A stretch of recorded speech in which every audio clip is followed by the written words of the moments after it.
이번에 우리 순천 남내 장로회 연합회에서 수련회를 전라북도 임실에 있는 동신수양관에서 갖게 되었습니다.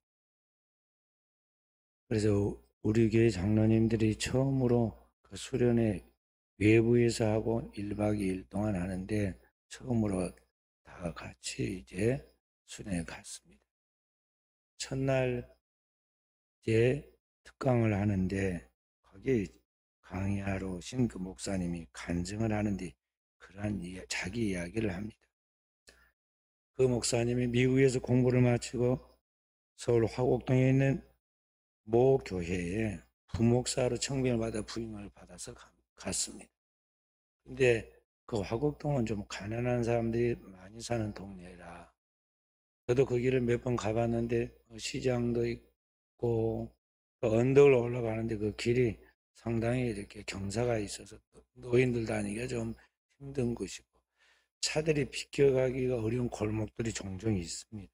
근데 거기에 있는 교회에 이제 올라가는데 길 좌우편에 상가주택 같은 그러한 맨션 다세대 주택 같은 이러한 것이 있습니다. 한 3층 정도 되는 그러한 건물들이 양쪽에 있어서 올라가니까 고개를 들고 쳐다보니 이 1층에는 상가가 있고 2층에 이제 주택들이 있는데 거기에 주택에 창문에다가 대나무를 걸어놓고 또 무슨 거천을 묶어놓고 그 점쟁이들 점치는 집이에요.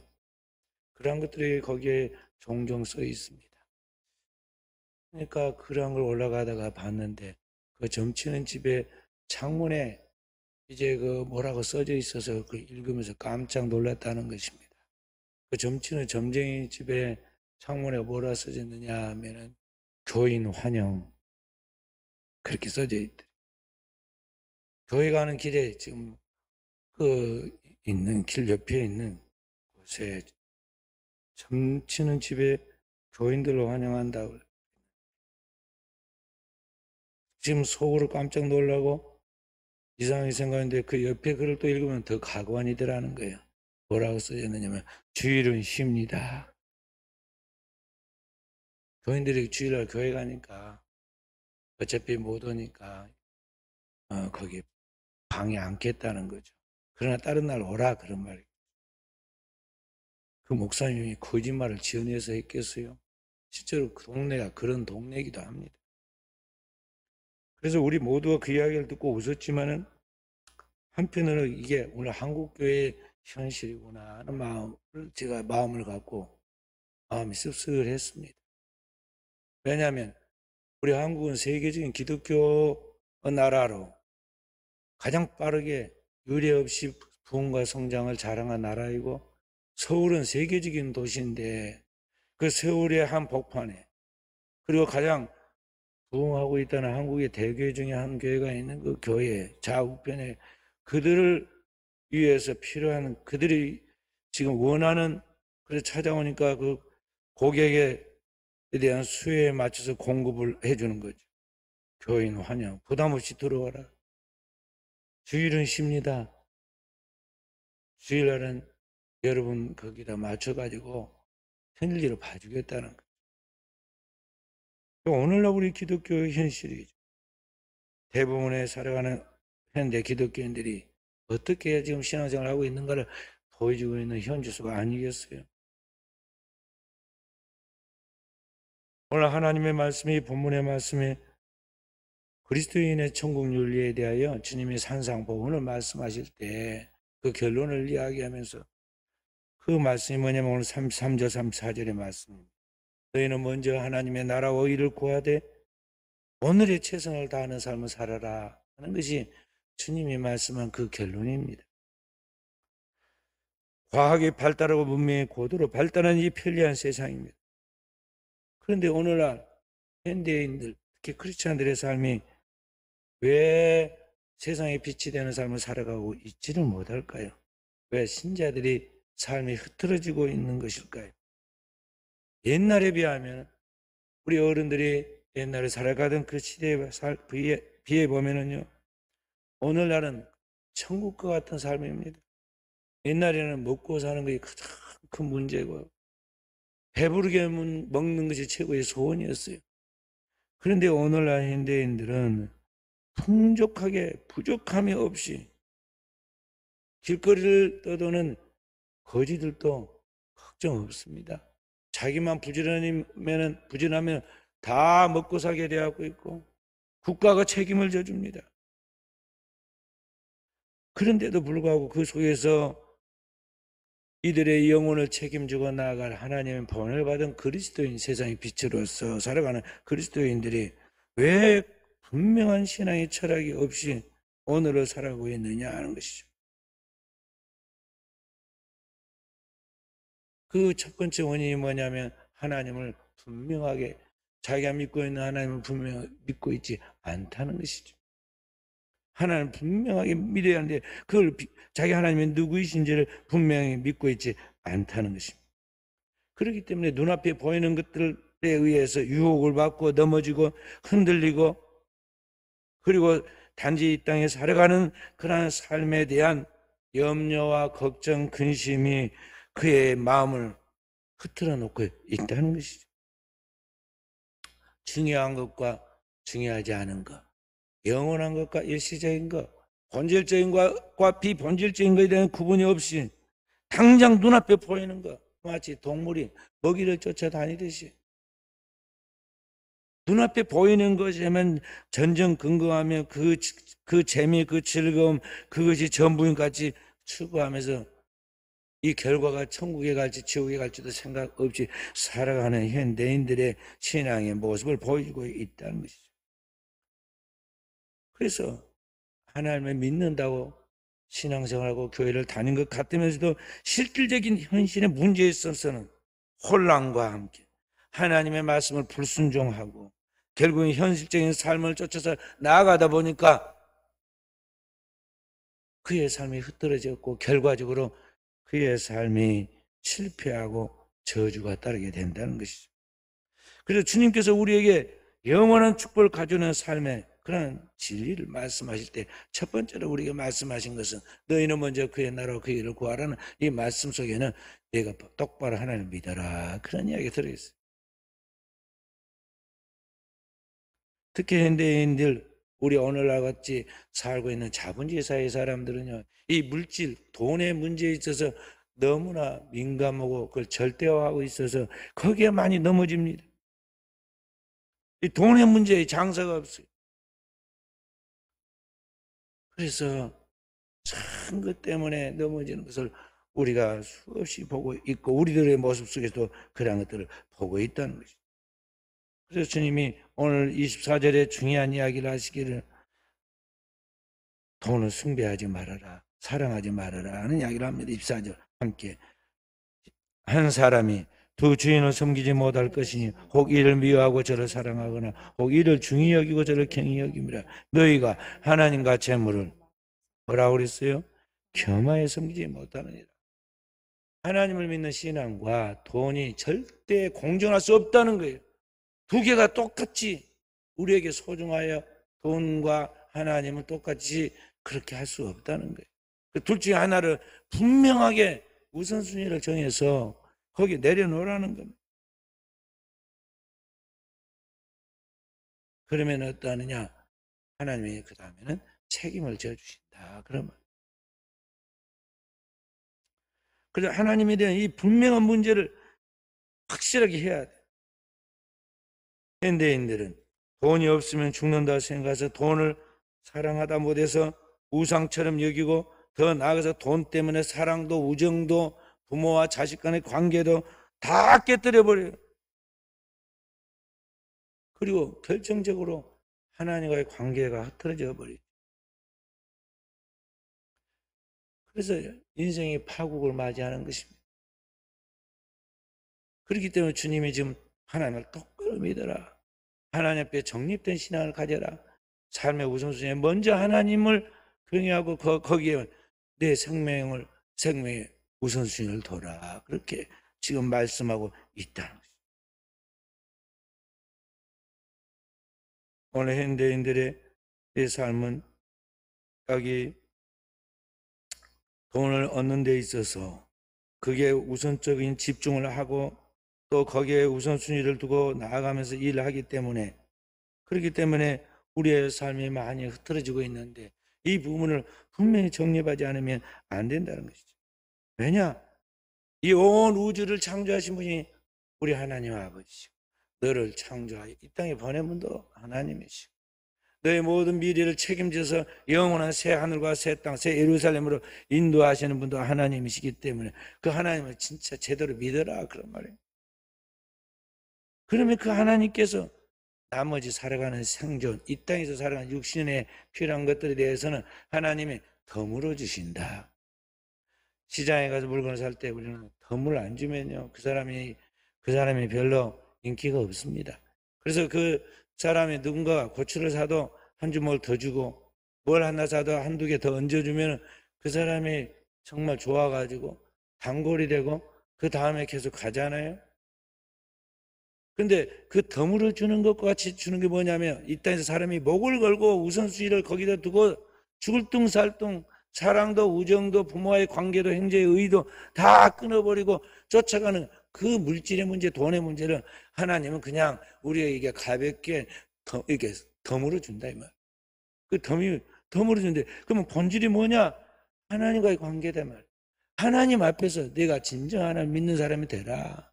내가 하나님의 자녀임을 확인하고 하나님이 기뻐하는 삶이 무엇인가를 확인하고 그 하나님께서 너에게 주고 싶어하는 진짜 영원한 세계 하나님의 나라를 알고 그 하나님의 백성으로 살기를 소망하면서 그 하나님의 나라의 의를 구하면 살아가는 생존에 대한 땅의 문제는 그냥 고추 한 주먹 더 주듯이 내게 있어서 듬뿍 준다는 것입니다. 그렇기 때문에 하나님을 제대로 믿으라는 것입니다. 두 번째로 오늘 주님께서 말씀하신 것은 뭐냐면 25절부터 34절까지 길게 이야기하셨는데 정리하면 뭐냐면 염려하지 말아라. 그러면 오늘 우리가 살아가는 삶에 있어서 우리가 사는 것이 사실은 쉽지 않습니다. 예수님 당대도 이스라엘 백성들의 삶은 참 혹독한 삶입니다.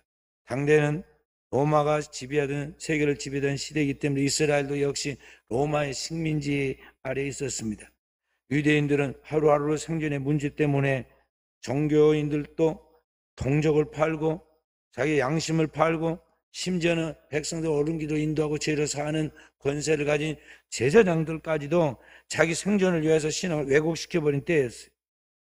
그러니까 인간의 고상한 삶이랑 꿈도 꾸지 못하는 그런 때에 이 생존의 일차적인 문제에 고심하고 있을 때 주님은 오늘 이 백성들이 뭐라 말씀하시기는 하셨느냐면 염려하지 말아라. 어떤 것을 염려하지 말라고 그랬어요? 무엇을 먹을까? 무엇을 마실까? 무엇을 입을까? 몸을 위하여 무엇을 입을까? 염려하지 말아라. 그러면서 이야기한 것이 27절에 염려로 해결될 것은 아무것도 없다. 그리고 예를 들었습니다. 저 들판에 피어있는 하찮은 들풀도 자기가 농사 짓고 일해가지고 돈 벌어서 옷 사입은 거 아니다. 최고의 살아있는 옷을 입혔다. 이 땅의 최고의 영예를 누렸던 솔로몬이 일평생 누렸던 영화로도 입을 수 없었던 살아있는 옷을 잘 입혔다. 하물며 너희일까 보냐. 저 날아다니는 수많은 처새 중에 한 마리도 자기가 제대로 연구해가지고 노력해가지고 공부해가지고 벌어서 산 거 아니다. 하나님의 고대나 현대나 지금이나 언제나 마음껏 먹고 살도록 책임을 져주신다. 주님께서 말씀해주고요. 또 하나님과 상관없이 일생 살다 지옥에 떨어질 저 이방인들도 하나님의 햇빛과 비를 공해 주어서 그들도 살게 한다면 하물며 하나님의 택한 백성으로 영원히 하나님의 자녀로 삼은 너희일까 보냐.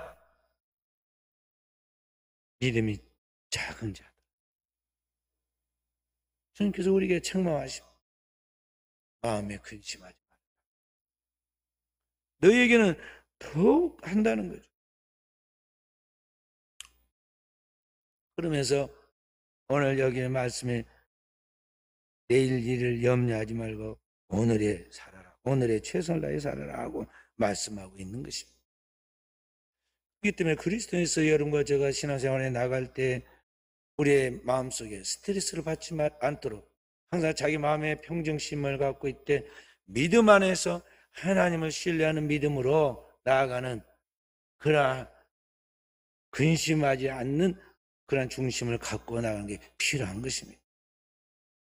요한복음 14장 1절부터 말씀하시기를 너희는 마음에 근심하지 말라 하나님을 믿으니 또 나를 믿으라 그래요.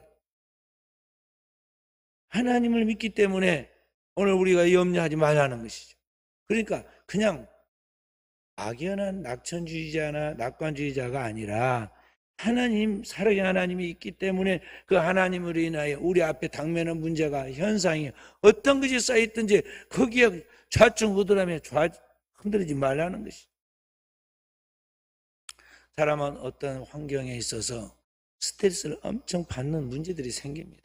사단이 우리에게 순간순간 사람을 통해서 어떤 일들을 통해서 우리에게 강력하게 스트레스 줘야 가슴이 막 내려앉고 그리고 그 생각이 든 순간 모든 생각이 마비가 오고 온몸이 그냥 전율을 하는 때가 있어요.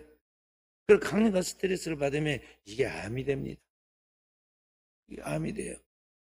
몸의 기능이 딱 멈추거든요. 피가 굳어버립니다. 그리고 그 몸에 그 암세포가 사람을 죽이는 암세포가 막 활성화해야 돼요. 그게 되지 않도록 하기 위해서는 우리가 마음에 하나님을 믿고 모든 하나님에 맡길 수 있는 가운데서 영혼의 평안함을 소유하라는 것이죠.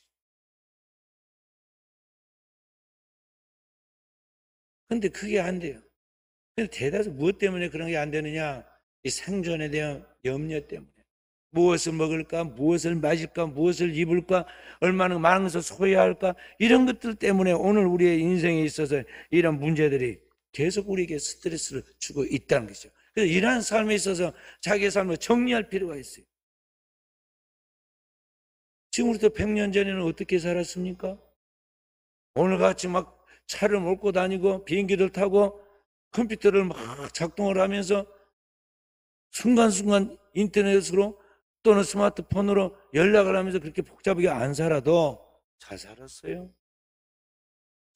살았다고요. 행복하게.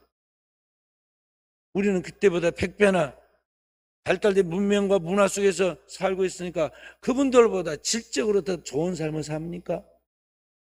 행복도에 있어서 나아진 것은 없어요. 그래서 항상 사람들은 살아가면서 뭐라냐? 과거가 현재보다 낫다고 말해요.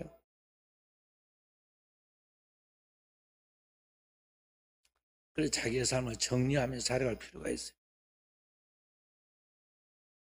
지금부터 190년 전에 미국에 살았던 사람 중에 헨리 데이비드 소로라는 사람이 있어요. 미국 하버드 대학을 나온 수재입니다. 다른 친구들은 다 하버드 대학을 나와서 좋은 직장에 들어가서 돈 많이 벌 국리를 하고 지금 달려가고 있는데 그는 다른 사람과는 달리 미국 매사추세츠주에 있는 콘코드시에 남쪽으로 한 2km 내려가면 거기에 호수가 있는데 월든이라는 호수가 있어요. 그 호수가에다가 조그마한 원두막을 하나 짓고 거기서 2년 2개월 동안 지내면서 자신의 삶에 어떻게 살 것인가, 무엇을 위하여 살 것인가에 대한 그런 사상적 기틀을 마련합니다. 남들이 가는 길을 거부하고 자신의 삶을 살아가기 위해서 자신의 개인의 자유를 지키기 위해서 자기의 삶에 대해 멈추고 정리를 해본 거죠. 그래, 그동안 공부도 많이 했고 또 나름대로 나이도 이제 좀 20살 넘었으니까 조금은 이제 성숙했는데 문제는 내 인생을 앞으로 어떻게 살 것인가에 대한 분명한 이게 뭔가 베이스가 안 잡혔단 말이죠. 그래서 그걸 찾아야겠다 생각하고 2년 2개월 동안 혼자 홀로 자기 스스로 자기 대하여 공부를 한 겁니다.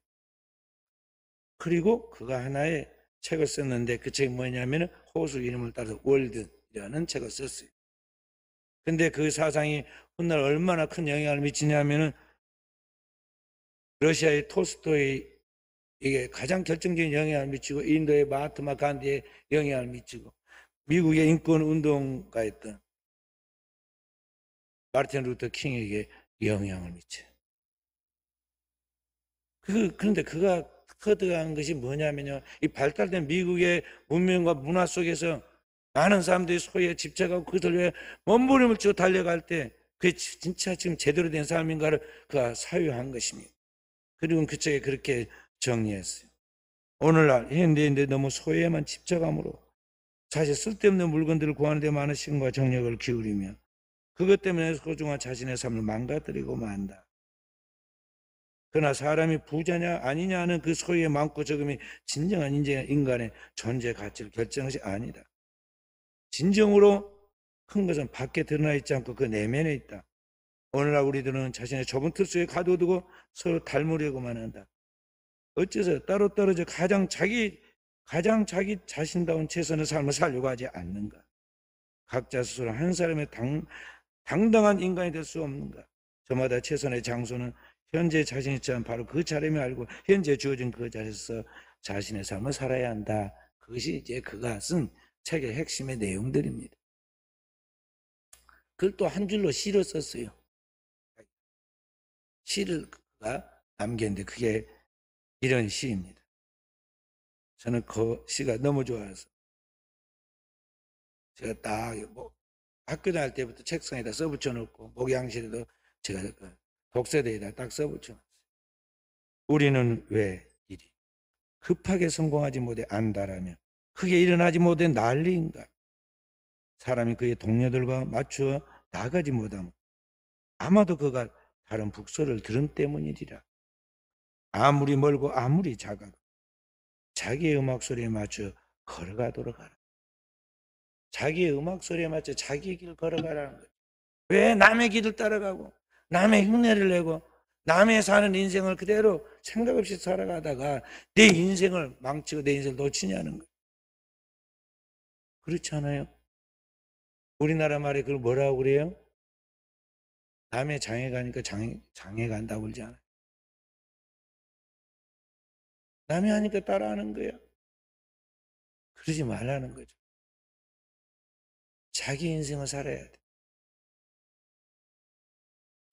이 젊은이가 다른 사람은 나이 40 돼가지고 인생을 살 만큼 살아가지고 터득할 수 있는 것을 이 사람은 벌써 20살에 20대 터득을 했어요. 그리고 그 사상이 확실하게 깊이 있는 철학적 사상이니까 많은 사람들에게 영향을 미쳤어요. 그래서 20세기에 젊은이들에게 있어서 성경 다음으로 가장 많이 읽힌 책이 월든이라는 이 책이에요. 그래서 오늘을 살아가는 우리 그리스도인들 여러분과 저는 나의 삶은 지금 무엇 때문에 이렇게 발버둥을 치며 살아가고 있는가를 가만히 생각해보고 오늘 우리의 삶을 정립하고 정리해서 나다운 삶을 살아가는 그리고 다음 세대에도 그러한 삶을 통해서 선한 영향력을 미치는 종들이 되어야겠습니다. 주님은 우리에게 염려하지 말아라. 염려하지 말아라. 자, 그렇다면 어떻게 우리가 염려하지 않고 하나님을 믿는 백성, 신앙의 백성으로서 그렇게 살아갈 수 있는가? 오늘 주님이 그 삶의 우선순위를 말씀해 주고 있어요. 33절, 34절의 말씀. 첫째는 먼저 그의 나라와 그의 의를 구하며 살아라는 것이죠. 33절 함께. 그런즉 너희는 먼저 그의 나라와 그의 의를 구하라. 그리하면 이 모든 것을 너에게 더하시리라. 오늘 신자의 삶의 우선순위는 땅이 아니라 하늘이 되어야 한다는 것입니다. 물질이 아니라 그를 창조하고 지으신 생명의 근원이 하나님이 되어야 한다는 것이죠. 그래서 내 생명의 근본이 하나님과의 관계 속에서 하나님을 굳게 신뢰하고 하나님을 사랑하고 하나님께로부터 큰 것, 바로 영원한 것, 그 하나님의 나라와 하나님의 나라에 들어갈 수 있는 자격인 하나님의 의를 구하며 오늘을 살아가는 것이 깨어있는 영적인 사람들의 삶이라는 것입니다. 그렇지 않고 오늘 우리의 삶이 생존을 우선순위로 생각하고 생존이 전부인 것까지 그렇게 살아가면 시험이 된다는 것이죠. 그리스도인이 기도하는 것은 땅의 문제로 꼭 기도하는 것이 아니에요. 하나님의 나라를 세우기 위해서 하나님의 나라를 이루기 위해서 그 기도하는 게 그 기도의 제목이 돼야 돼요. 그래서 주께서 우리 가르치던 기도는 처음부터 하나님의 나라를 구하는 기도잖아요. 하늘에 계신 우리 아버지요, 이름이 거룩히 여김을 받으시오며 나라가 임하옵시며 하면서 하나님의 나라에 대한 기도잖아요. 나머지 이는 그냥 스치면서 지나가지 않아요. 오늘의 우리에게 일용할 양식을 주옵시고, 그걸 끝이에요. 그것 때문에 스트레스 받아가고 시험에 악에 빠지지 않도록 해주십시오. 그래서 그냥 거기에 부차적인 기도단 말이에요. 그러니까 주님은 핵심을 이야기해요. 먼저 하나님의 나라와 의를 구하라. 나머지는 다 하나님이 책임지신다, 따라온다는 것이죠. 그래서 성도들은요, 기도를 시간이 있으면 기도할게요. 시간이 있으면 교회 가서 기도해. 그렇게 생각하면 안 돼요. 항상 먼저 기도가 있어야 돼요. 500년 전에 마르틴 루터는 정말 그 시대에 엄청난 일들을, 종교 개혁의 엄청난 일을 했는데, 그가 뭐라고 이야기하냐면, 나는 일이 너무나 많기 때문에 하루에 2시간, 3시간 꼭 기도하지 않고는 아무것도 할 수 없다고 그랬어요. 저는 그 말이 딱 듣는 순간 공감이 왔어요. 그래. 왜 그러냐? 정말 오늘 내가 어떻게 할지, 무엇을 해야 할지, 그리고 그 일을 통해서 어떻게 할지를 내 힘과 생각하고 오늘 스케줄이 있으니까 가서 하면 된다. 그렇게 단순 생각하지만 인생이 그렇게 절대 안 됩니다. 내 생각대로 안 돼요. 그리고 오늘 하루 내에 발이 땀이 나도 뛰어다녔는데 그 간단한 문제도 해결이 안 되고 하루를 보내버립니다. 기도하면 하나님께 오늘의 해야 할 일들에 대한 생각나게 하십니다. 감당할 수 있는 능력을 주십니다. 사람을 붙여주십니다. 지혜를 주십니다. 할 말을 주십니다. 내가 구하는 것보다 더 좋은 결과를 맺게 해주셔서 보람되게. 그래서 기도하고 하루에 시작한 것은요, 엄청난 좋은 성과를 얻는데, 기도 없이 보낸 하루는요, 아무것도 수학도 거두지 못하고 헛되게 시간만 낭비하다가 오늘 또 내가 무엇을 했지 하면서 자기 자신의 그 어떤 그 후회, 절망, 좌절만 남는 거예요. 그렇기 때문에 그리스도인은 모든 일에 삶의 우선순위를 먼저 그의 나라와 의를 구하는, 기도하는 일에 두고 하나님 뜻이 이루어지는 것을 위해서 기도하는 데 두고 나가야 한다는 것이죠.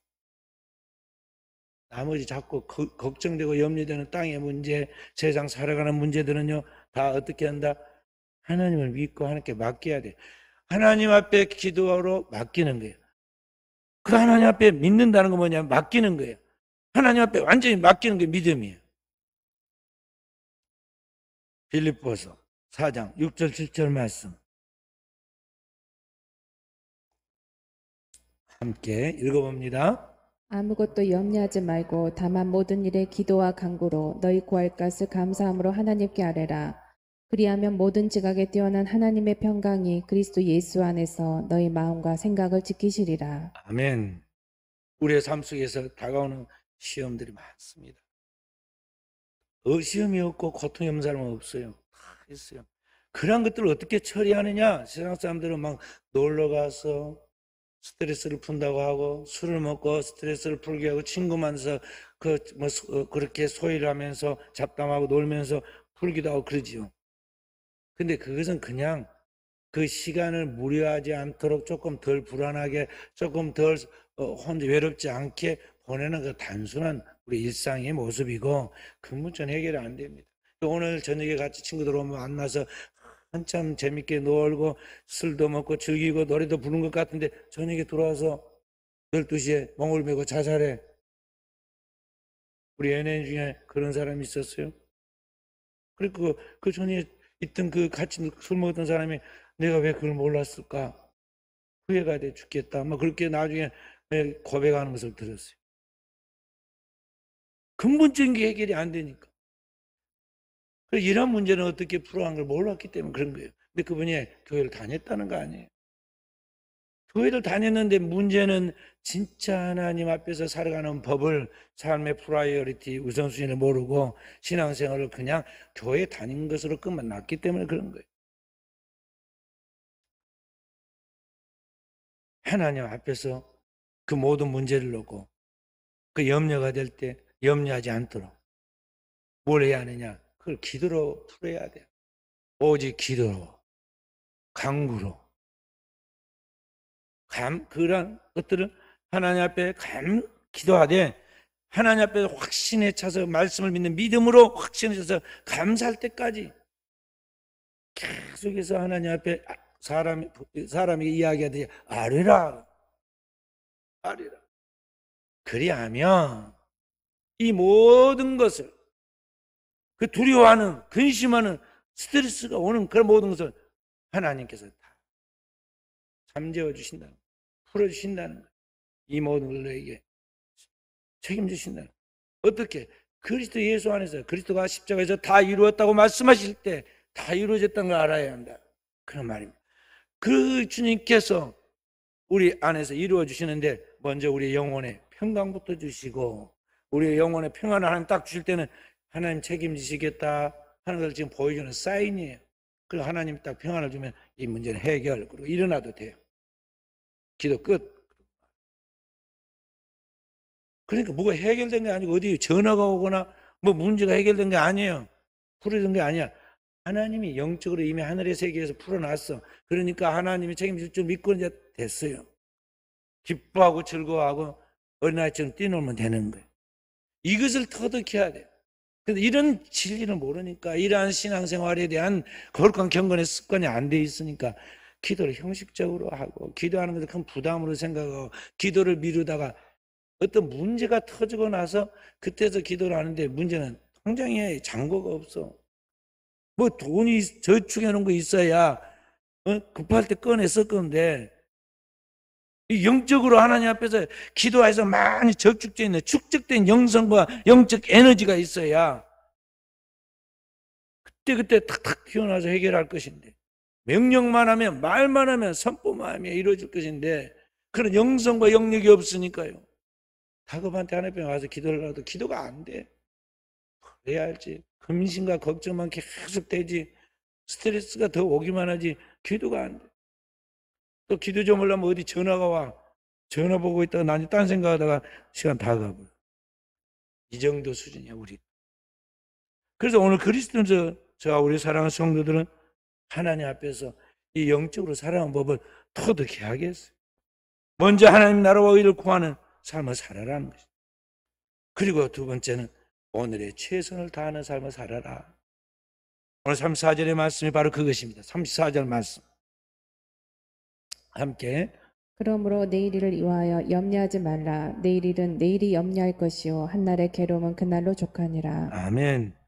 오늘 이 말씀은 내 생활 가운데 내 삶의 모든 중심이 하나님 되게 하는 삶의 원칙이 회복되었으면 다음으로 중요한 것은 뭐냐면 그 길에서 내가 최선을 다하는 삶을 살아라 그런 말이에요. 오늘 그리스도인이 대충 살거나 그리스도인이 살아가는 삶에 있어서 요행을 바라서는 안 돼요. 아까 그 점집 이야기 했듯이 말이죠. 그리스도인이 자기가 자기 문제를 해결해야지. 자기가 자기 문제 답을 찾아야지. 누구한테 가가지고 기도 받은다고 우리 학교 우리 자녀 대학 가는데 또 우리 집을 이사하는데 뭐 어떻게 하는데 자기도 모르는 것을 남이 어떻게 알겠어요? 어떻게 알겠냐고. 미래는 하나님께 속한 것이고 귀신은 우리의 기억 속에 들어와가지고 우리의 과거만 알 뿐이야. 그래서 귀신이 귀신 같지 않다는 건 우리의 생각에 지금 뭔 생각을 하고 있는가 지금 현재 생각을 보고 과거에 있는 것을 해가지고 잘못되게 왜곡시켜나는 거야. 근데 그런 식으로 말이죠. 어디 돌아다니면서 기도받는다. 누구한테 가서 기도해주라. 그런 엉뚱한 미신적인 이야기. 그런 잘못되어 있는 신비주의, 잘못된 은사주의, 이상의 미혹에 끌려다니는 사람들은 맨날 비슷한 사람들끼리 모여다녀요. 그런 사람 낚아가지고 말이죠. 그 사람들 가지고 뭘 하는 사람들도 있고 그런 교회들도 있어요. 말씀의 반석에 서서 진리를 따라 살아가고 나가야 하는데 살아계신 인격적인 하나님은요. 부모가 자녀에게 분명하게 말을 하듯이 그 하나님을 믿는 백성에게 하나님의 말씀을 분명하게 가르쳐요. 교회를 통해서 내가 성경을 읽을 때 설교의 말씀을 들을 때 기도할 때 하나님 분명히 인격적으로 하나님 말씀하신다 이 말이에요. 어린 아이라도 다 깨닫게 해줘. 저도 헨리 데이비스로 이야기처럼 말이죠. 고등학교 딱 1학년 들어가는데 어찌 터득을 했어요. 하나님 그걸 깨닫게 해주셨어요. 인생을 어떻게 살까? 무엇을 위해서 살까? 그런 것들에 대한 부분을 고민을 많이 하니까 하나님께서 딱 한 번에 깨닫게 해주시다. 그게 오늘 이 본문의 말씀. 그리고 평생 그 길을, 그 진리의 길을 걸어가게 됐죠. 그리고 힘들 때마다 고민되고 어려울 때마다 누가 와서 해결해 주는 거야. 내가 그 말씀 붙들고 엎드립니다. 그런 하나님이 딱 영혼에 답을 주셔. 분명한 하나님이 메시지를 주십니다. 어제나 오늘의 영혼들을 통해 하나님이 그렇게 역사하셔. 저는 우리 사랑하는 성도들이 말씀에 분명한 기초를 가지고 자기 하나님께 받은 그 말씀의 철학 속에서 자기가 자기의 문제를 풀어갈 수 있는 인생의 자유자로서 살아갈 수 있기를 바래요. 그렇게 하루하루를 하나님의 은총으로 주신 선물의 하루하루를 최선을 다해서 살아갈 때 그의 삶을 하나님이 축복하신다는 것입니다. 미국의 39대 대통령이 지미 카터인데 이분이 원래는 땅콩 장수였습니다.